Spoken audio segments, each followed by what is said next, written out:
그래서 우리는 성경이 말하는 예수님을 믿어야지 그 외에 연구서나 서적을 믿어서는 안 되는 거예요.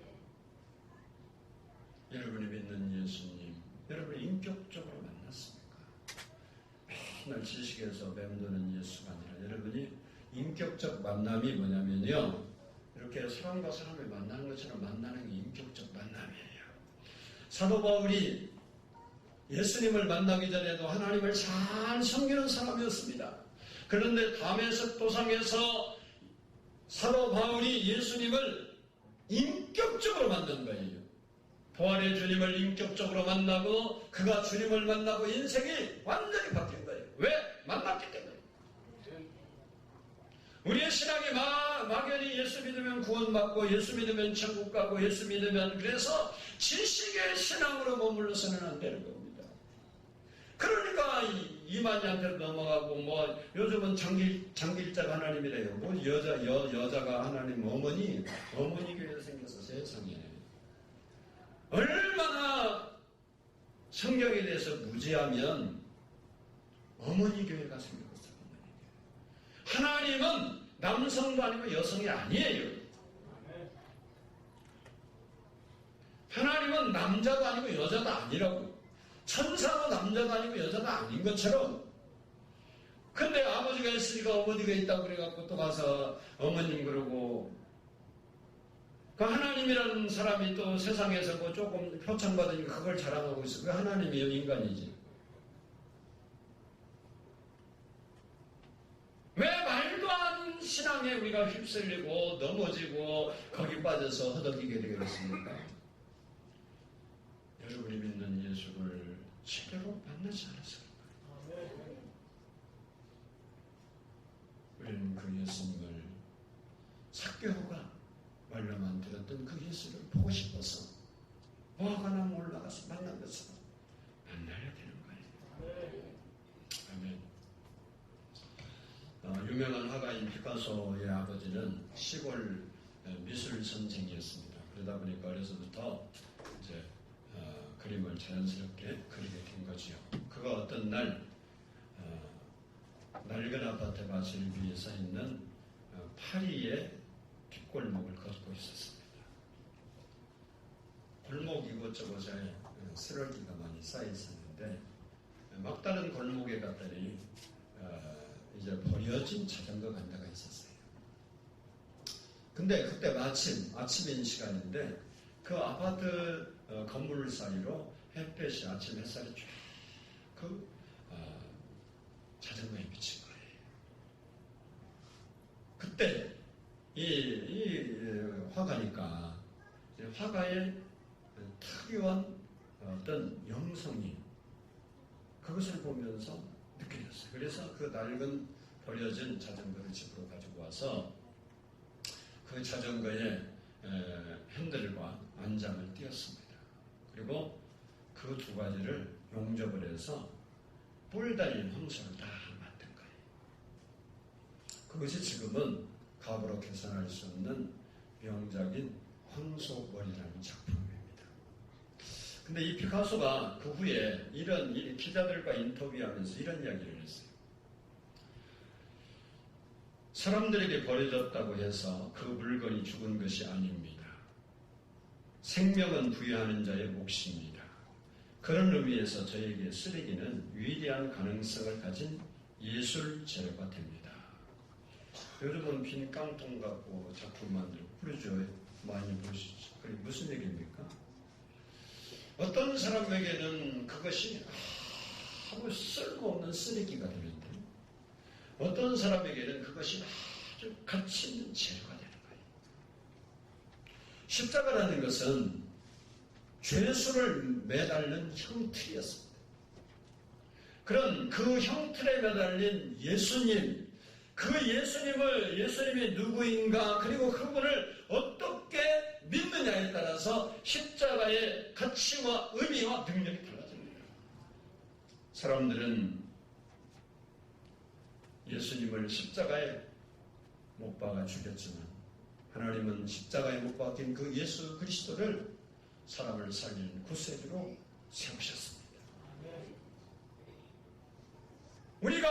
어떻게 예수님을 바라보냐에 따라서 예수님은 우리에게 능력이 될 수도 있고 예수 믿는 이 행동이 우리에게 불필요한 어리석은 행동이 될 수도 있다는 것. 삭개오는 그 예수님을 만나고 인생의 차원점에 왔습니다. 두 번째는 따라서 합시다. 예수님을 즐거워하며 영접했다. 우리 6절을 한번 같이 읽어보겠습니다. 시작. 아멘. 지금까지 그 누구도 삭개오에게 이렇게 다정하게 자기 이름을 불러준 사람이 없었습니다. 삭개오는 그 예수님이 궁금해서 돌무화과나무 위에 올라 앉아서 아래를 내려다보고 예수님은 그 밑으로 지나가고 있었습니다. 궁금했기 때문에 얼마나 집중해서 그 예수님을 바라봤겠어요. 그런데 예수님이 군중들과 함께 이야기를 하면서 걸어가는 그 주님이 자기가 몸을 올라가 있는 그 돌무화과나무 밑으로 지나가시는 거예요. 지금도 성지순례 가면 여리고 지역에 예수님이 올라갔다고 말하는 증명은 되지 않았지만 돌무화과나무가 있는데 엄청나게 큽니다. 근데 그쪽으로 예수님이 지나가시다가 갑자기 자기가 보고 있는 그쯤에서 발걸음을 멈추는 거예요. 그러니까 삭개오의 마음이 얼마나 긴장이 됐겠습니까? 그냥 지나가시면 이제 보려고 그랬으니까 되는데 가다가 딱 멈춰서 서 있는 거예요. 그러더니 그 예수님이 지금 주위의 사람들과 이야기하다가 가던 그 예수님이 갑자기 머리를 들어서 자기를 바라보는 거예요. 삭개오와 예수님의 눈이 마주쳤을 때 삭개오의 마음이 어떻겠어요? 아마 사실 자기가 여러 가지로 조건이 안 좋아서 그 나무까지 올랐는데 창피하기도 하고 사람들이 자기를 바라보기도 하고 여러분 생각해봐요. 나 혼자 올라갔는데 어린이 올라갔는데 사람들이 다 예수님 바라보니까 따라 바라봤을 때 얼굴이 얼마나 큰 가슴이 얼마나 뛰겠어요. 근데 그 예수님이 그런 거예요. 삭개오야 속히 내려와라. 내가 오늘 네 집에 유하여야겠다. 삭개오가 얼마나 놀랐을까요? 예수님을 만나본 적도 없고 예수님과 통성명한 적도 없고 약속을 잡은 적도 없습니다. 지나가는 예수님이 자기를 알 거라고는 자기 이름을 기억할 거라는 것은 상상도 해본 적이 없어요. 그런데 그렇게 다정한 목소리로 삭개오야 속히 내려와라. 삭개오가 어떻겠습니까? 주님은 우리를 다 알고 계십니다. 삭개오의 생각에 예수님이 자기를 모른다고 생각했습니다. 자기의 입장을 모르고 자기의 처지를 모르고 자기가 누구인지 모른다고 그렇게 생각했습니다. 그러나 예수님은 이미 다 알고 있었습니다. 여러분의 삶의 처지, 아픔 예수님은 다 알고 계신 거예요. 삭개오가 그 말을 듣는 순간 즉시 받으겠습니다. 5절에 예수님의 말씀이 기록되어 있고 6절에 삭개오의 대답이 기록되어 있습니다. 비교할 필요가 있는데 거기 보면 예수님이 속히 내려오라고 했더니 삭개오가 급히 내려왔대요. 어떻게 내려왔을까요? 쫙 내려온 거예요. 그러니까 어른이건 우리 같으면 창피해갖고 뭐 어떻게 할지도 모르는데 그냥 급히 그냥 쫙 내려버렸어. 창피하고 뭐가 생각이 없어. 그리고 여기 보니까 내 집에 유하여야겠다. 여러분 요즘은요 미국에서는 제가 아는 목사님은요 아들을 결혼시켰는데요. 딸이 미국 여인이에요.